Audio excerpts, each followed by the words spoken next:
And for more on the economic cooperation between China and New Zealand, we're joined by Cathy Quinn, member of the New Zealand-China Council. Cathy, thank you for joining us.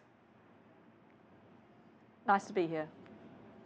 Cathy, New Zealand and China have had a lot of firsts together. Amongst them, the first bilateral agreement on China joining the World Trade Organization, first recognition of China as a market economy, and first to conclude and implement a bilateral free trade agreement with China back in 2008. Cathy, how have the bilateral trade ties evolved or changed since then? Well, when New Zealand signed its first free trade agreement with China in 2008, New Zealand exports to China about $2 billion. Today, they're about $8.6 billion. At their height, they would have been over $11 billion. And imports from China today rank about $9.6 billion. So combined two-way trade between the two countries is now $17 billion. That's been a huge boost to the New Zealand economy. So it's been very influential in New Zealand, particularly during the global financial crisis. It was one of the stimulus that helped New Zealand to do well. Well, Cathy, 43% of New Zealand's total exports to China are dairy products. How can this be diversified? Well, New Zealand has a large focus on, as an agricultural nation, and selling a variety of agricultural products around the world. But we also have a number of other very successful industries such as tourism, manufacturing, and our government has been encouraging, and businesses themselves have looked to move to diversify.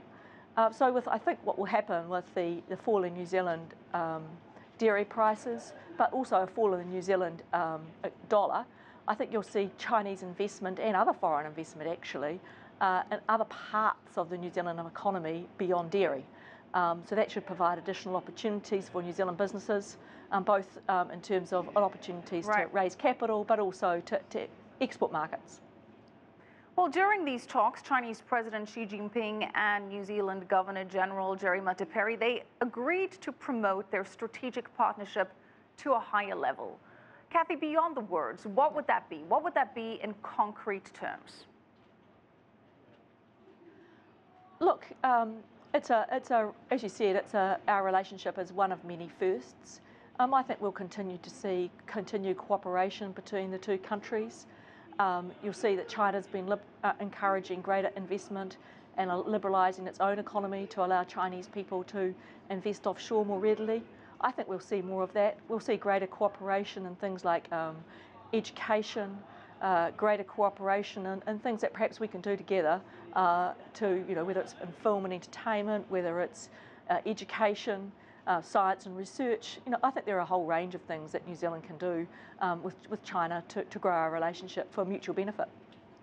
Well, Cathy, one area where there could be a challenge to that cooperation and where there has been some controversy recently has been that of property. New Zealand's opposition Labour Party claimed that Chinese property investors are fueling the housing bubble in Auckland.